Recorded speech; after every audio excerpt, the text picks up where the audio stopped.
Hello, everybody. Welcome back. Thank you very much, DALIM, for this invitation. I'm Sylvia Vitale Rotta, CEO of Team Creative Group, an agency 35 years old with a footprint in 4 regions of the world. And I'm also the president of the EPDA, the European Packaging, Branding, Design Association. Who are we?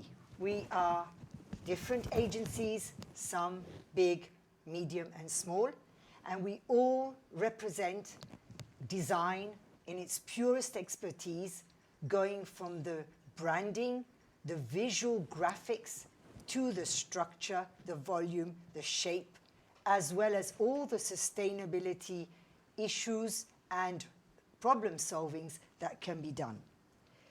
EPDA is European, but we have many members worldwide. I'm very happy to be part with Uwe, our vice president, and of course together we try and lead our board members and all our agency members. The EPDA is a citizen, as a personality, as a brand profile. Why? Because we belong to a community. We like to represent all the nationalities, the cultures, all the expertise of design, and above all, what all these agencies bring to brands and clients and the industry.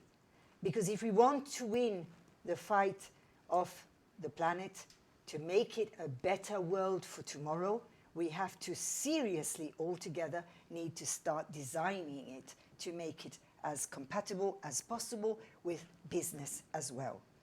We're also lovers because as designers, we always try and seduce. So the belief is to have the exchange among design professionals as a key element to bring even better solutions to our clients, to the brands, and especially to the consumers. The experience of a community that grows with like-minded people, not people that think the same. We all think very differently, but when we are all together, we work for the same culture and the same values.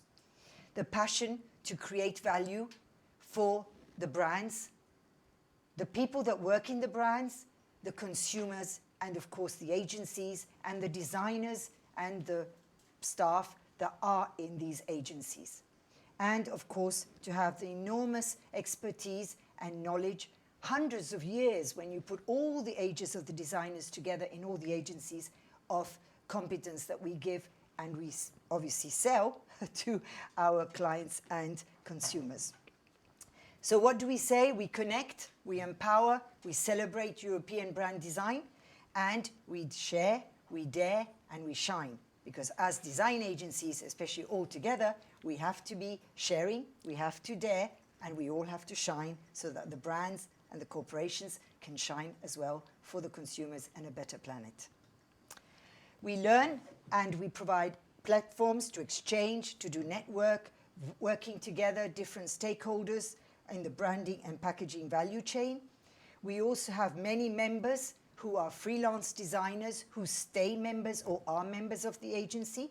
They are all very specific with very specific expertise in packaging and structural and graphics and production, of course. Some of our congresses here, for instance, in Italy, in Taipei, in 2016, before the pandemic.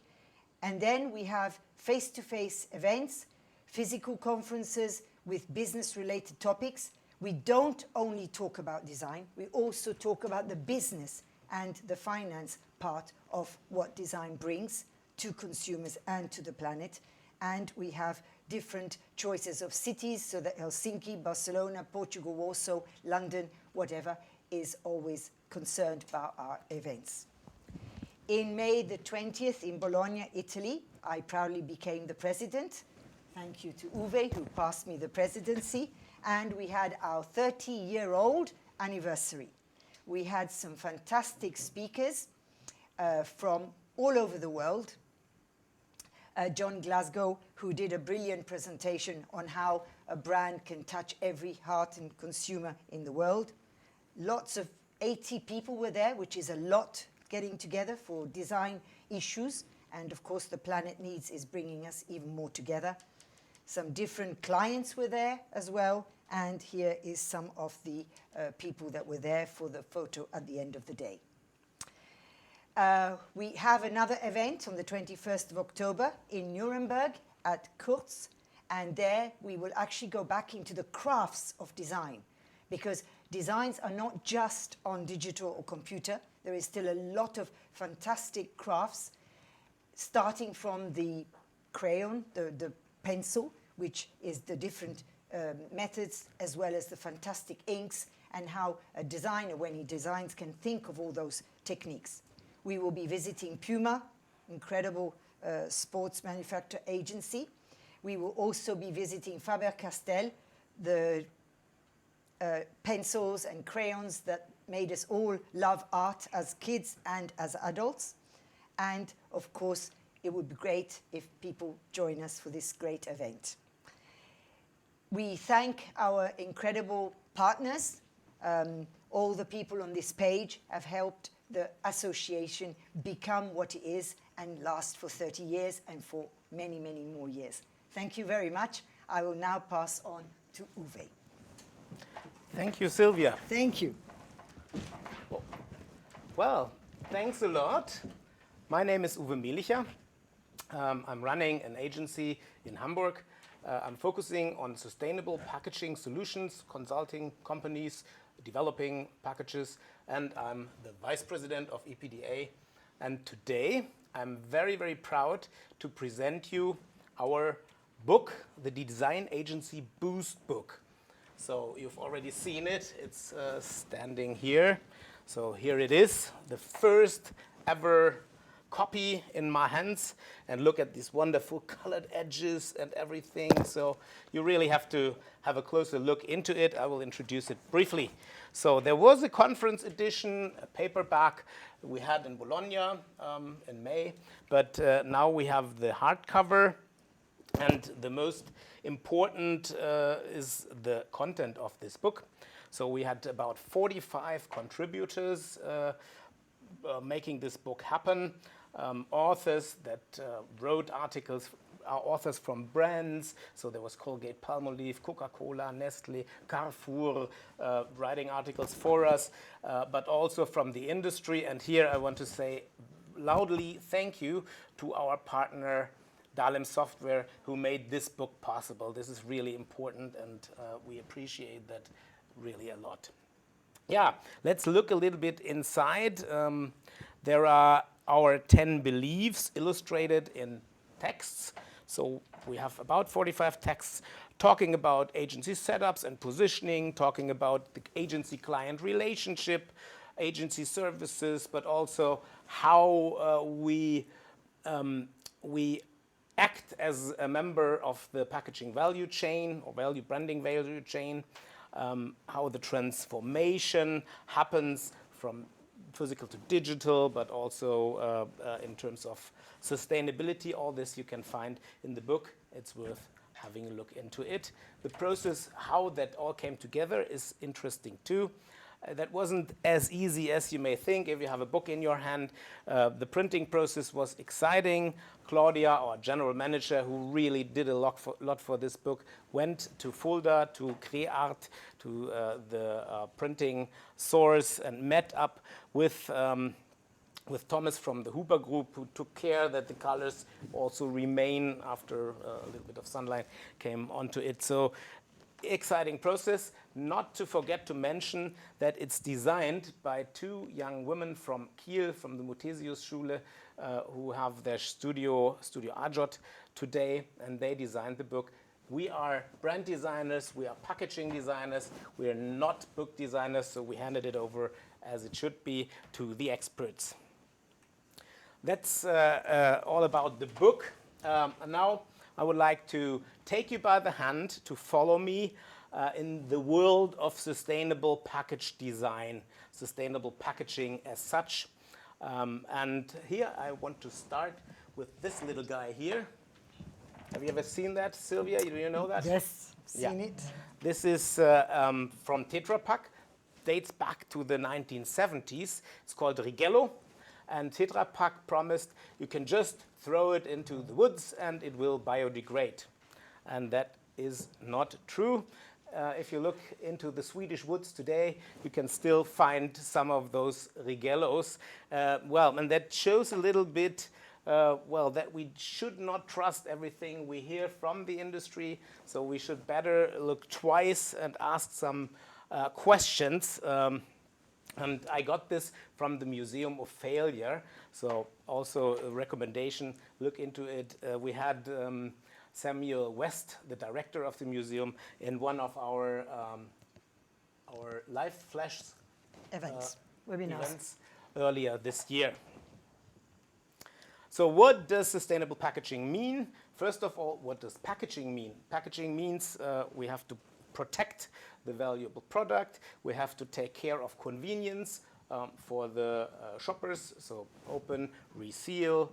We have to give space for communication so that you know what's inside and why you should buy this product and not the other one. That's all, the given framework. And on top of that, we have to take care that all this happens in a sustainable environment, in a sustainable thinking. So I have 3 examples. Product protection. This is a very nice story. Van Moof.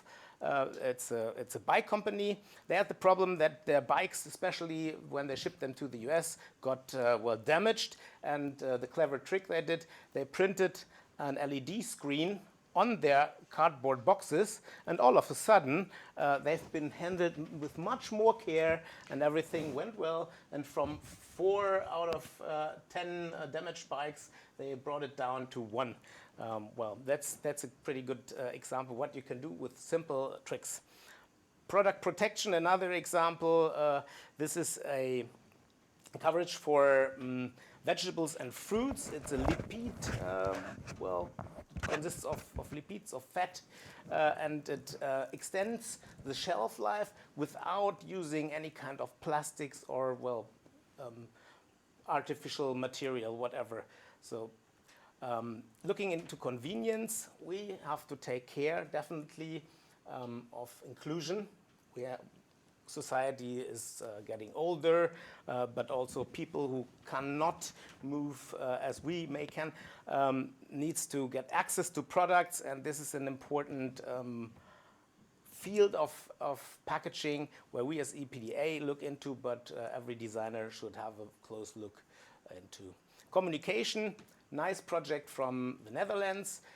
They designed a package for Nestlé and just left out the whole, inspiration or branding part, more or less, on the label. Just put a QR code onto this Nescafé and telling the people via videos and stuff that it's grown respectfully, what you find inside. So sustainability, that's a wild and really complex field. You see all these words here: accumulation, plastic tax, use of recyclate, reusable solutions, food safety. All of these topics have to be considered when talking about sustainable packaging or when designing a package. So I have picked some examples for you to illustrate what we can do, what is status quo, what can we expect tomorrow. Let's look into resources.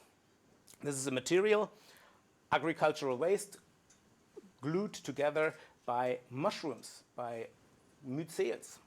Works very well, and at the end of the life of a package, it just can biodegrade in a natural environment. And this is a coffin. So even for human beings, it's possible to biodegrade with your furniture around you at the end of your life. But it's also something we find in packaging. Seedlip, a non-alcoholic spirit, uses it for an event packaging.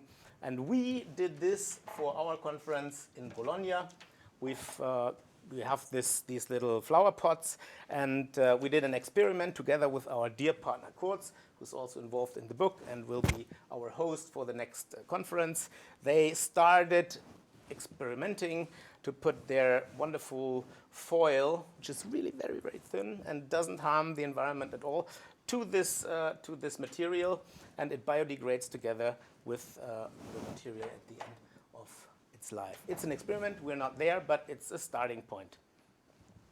There are a lot of other materials like Sulapak. It's it can be injection molded, but it's on a wooden base. There are wood foam, for example, from Stora Enso. This is a substitute for styrofoam on a wood base. Then there is Woodley. It's a foil, also made on a wooden basis.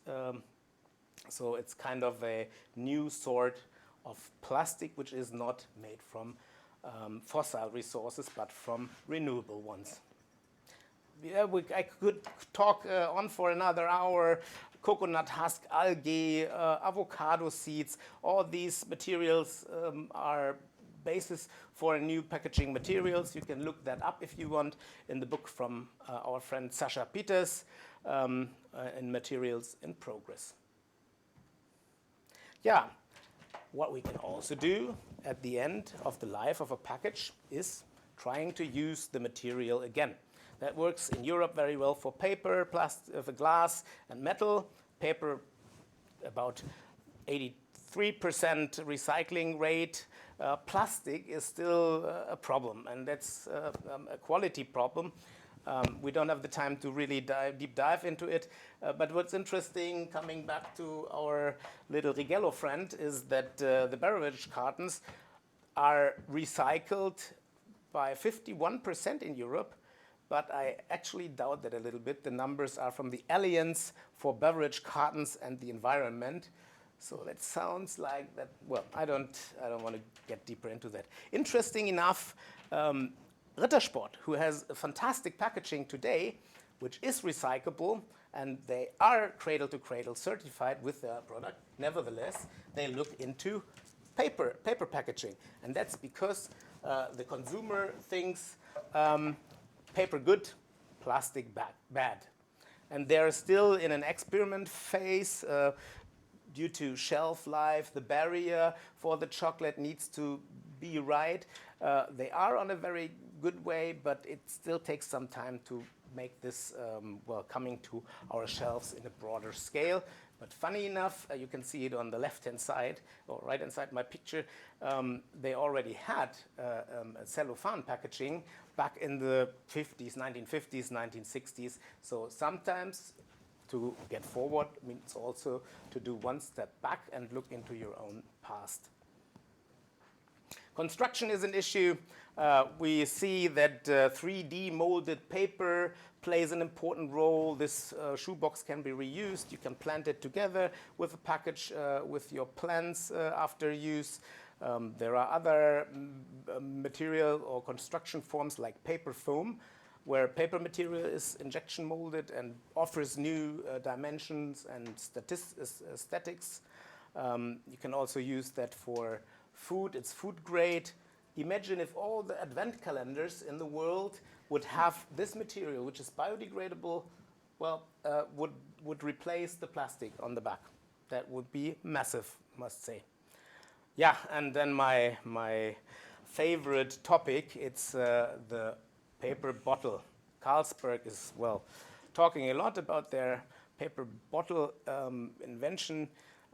Funny enough, again, look at this. This is a paper bottle, and it dates back to the year 1937. There we already had the paper bottle, 3 molded paper material, but there's no liquid inside, but powder. And this is the problem. This is the first one I ever got hold of, and here the barrier is still missing. If you look at all these, there's L'Oreal, there's Absolut, there's Bacardi, Coca-Cola with Ades. All the companies are looking into paper bottles, but I'm not sure if everybody has the real solution. If you look at this, for example, it's just greenwashing. It's a plastic bottle covered by a nice paper surface. Life cycle, this is something where we can really change the world if we can extend the life cycle of a package by reusing it, refilling it, then we achieve a lot. There were a couple of ideas with very solid packaging, like this memo box. Then we had the Shark Tank, or in Germany it's called Höhle der Löwen. We had these two people presenting their concept of reusing cardboard shipping boxes. I have my doubts if this is really working the way they are doing. There are a lot of things to be improved, but it's a starting point. But I would like to show you Wirkiste Kreis. I must admit I'm a little bit involved into this project. I was partner for the development of the box. This is a box you can fold up very simply and fold back again as well.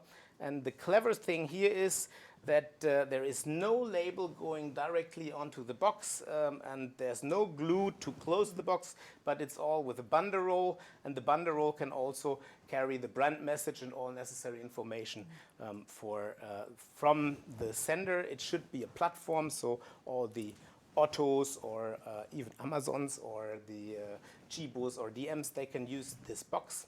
And it'll be returned at a brick and mortar store. So it's a whole ecosystem around this idea.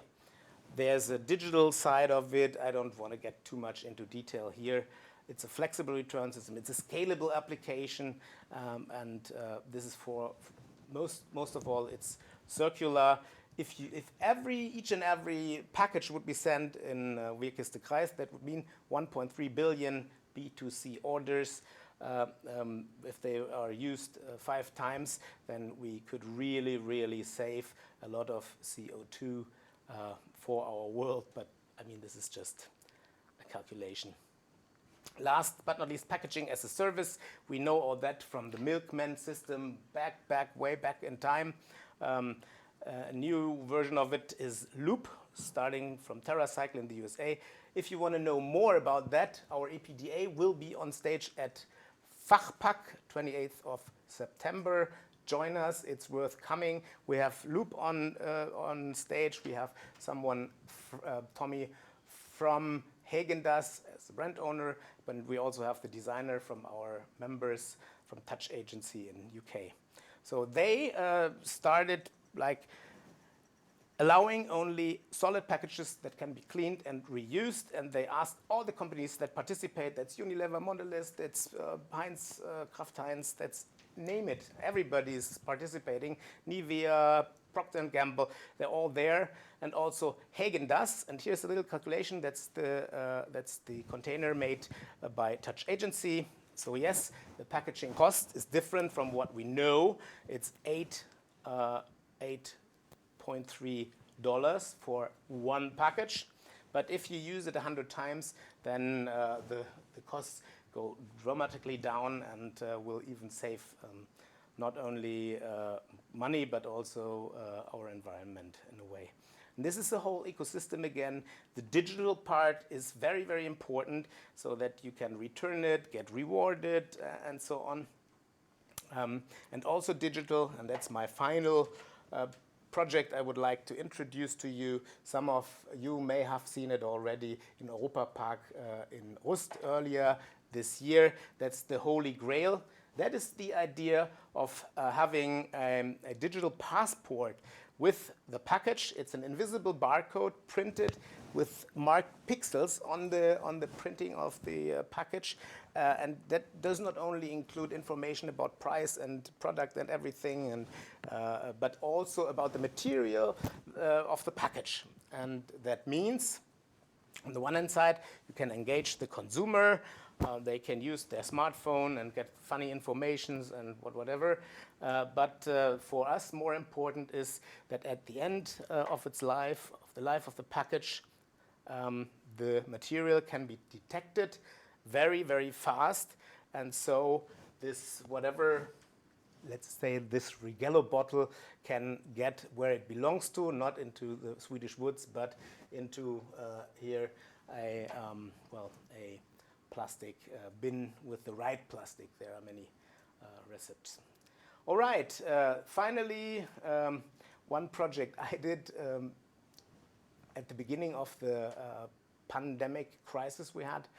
I thought it's good to develop a mask made out of cardboard. It's very convenient to wear. You can put it into the recycling bin later on. Unfortunately, we all didn't know that we need to wear FFP2 masks, so that it was a short story, the whole thing. It was kind of a fail, but so that ties in with the beginning of my story. It was taken into the Museum of Failure from Samuel West, and it's now part of the exhibition. So try again, fail better. We're all on a long journey, and and I can just encourage you to go on. Thank you very much, and we're happy to see you in one of our EPDA events. You can talk to Claudia Josefs, our general manager, and ideally join us if you like. Thank you very much. Thank you. Thank you. We have some questions. Is it okay if we ask some questions? Absolutely. Yes. I will want to start by the Holy Grail. Question to you both: where do you see at the moment the bottleneck? Is it more on the brands accepting this kind of new processes, or do you think it needs regulations? What do you think is missing so we have the Holy Grail, because it sounds exciting? Well, so far as I heard, it's a problem of a business model. So somebody has to pay for the party. The initiator is GS1. That's they are connected with the retail, or they're an organization for the retail business, a non-commercial organization. They invented that. But there are also more partners involved. And if they ask each and every agency to pay for each and every design where they apply this barcode to, then I think it won't have a big future, this whole thing. So if this can be done in the right way, then I think it'll be quite fast. There are tests running in wholesale in the US, some other drugstores and supermarkets, and they are 8 times faster at the cash desk and so on. There are many advantages. So I hope does it answer your question? Yes. Okay. Yes, it does. Thanks very much. Question to you, Sylvia. As an owner of an agency, you have a lot of brands coming to you, of course, and packaging was always, as we see it in university, costs. And this is 2 questions actually. How do you manage to get people from the seeing as at the cost to seeing it as something value added, and also something that needs to be sustainable? And the second part of the question is, how does the consumer perceive sustainable packaging? A very large question. However, what is very important is that one has to remember that packaging is for people.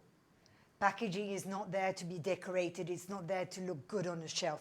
Packaging is there for people, because you cannot have, especially in the food industry, but in a lot of industries, you cannot just put products out there.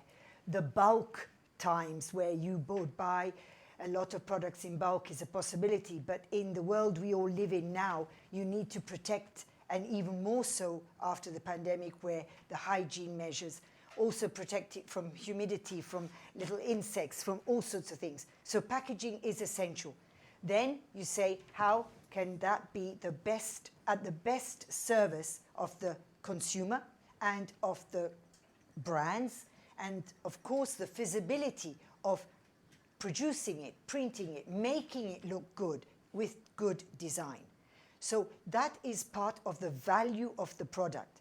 The better the communication, what you say on it, the better the photography that says what's inside, the convenience of opening, shutting, the convenience of putting it in the trash. All that part is part of the product experience. You cannot have a good product experience if the packaging that actually brings it to your house, into your fridge, or onto your table is not a good experience. So that's why packaging and design of the brand is essential for a brand and a product. How do consumers look at sustainability? Everybody talks about sustainability. When the crunch comes to it, we cannot go as fast as what we could go, because there is an issue of finance. Somewhere along the line, it takes money to develop ecologically correct packaging. Also, some of the stuff that comes out is not recyclable because the governments are not putting out enough money into developing recyclability. And also, unfortunately, sometimes the new supports cost a bit more money to put into place than what they have had since 40, 50 years or 30. So the consumer talks about it, he wants it, he demands it, but then you have the crunch of the financial reality. However, things are moving, and yes, we have to be very honest with what we say on packaging. When we say it's totally recyclable, when we say it's respecting the planet, the resources, or whatever, brands, marketeers, design agencies really have to start to be honest, because consumers are now very savvy, and they really get upset when they realize, like Uwe's example, that it's not as ecological, planet-friendly as what they wanted or wished for, or that the consequences are even bigger. So it's a long answer to a long question. Thank you very much, and I think that's a perfect, in my last question, it's perfect transition. I just got the email from Claudia, hello to Claudia, about the trends in retail. It's the emailing of the EPDA, and the number one trend is authenticity, which is leading into question. And my question there is it simpler for brands just starting out to be authentic, transparent? And how do you witness this with bigger brands where maybe there's more stakeholders into it? So do you have something there? Okay, I'll answer again because we are experts in the FMCG world. Authenticity does not just come from transparency, okay? Some foods, some products cannot be in transparent packs because, of course, the light would affect the product inside. So authenticity can come from the touch and feel of the paper, the pack itself, the graphics, the photography, the feeling, and just marketeers telling the truth about what's inside, telling the truth in the photography, the typography, making it look great, attractive, but telling the truth. For too many years, there's been too much information on packs, and consumers just see it like information. And so authenticity also comes from being very essential, to being very truthful, very simple, focused message, and true to the product, what's inside, and the consumer that will buy it. And then if the paper, the material, and everything else can be, then that is even great. Startups are not easier to make authentic packs. If anything, the bigger brands have got a lot of know-how, research, R&D. It's just a matter, again, of the business model, the time, the wish as well to break with the old rules and to go into the new ones. So authenticity, everybody can do it. The truth is to be truthful about it. Thank you very much. Round of applause. Thank you. Thank you.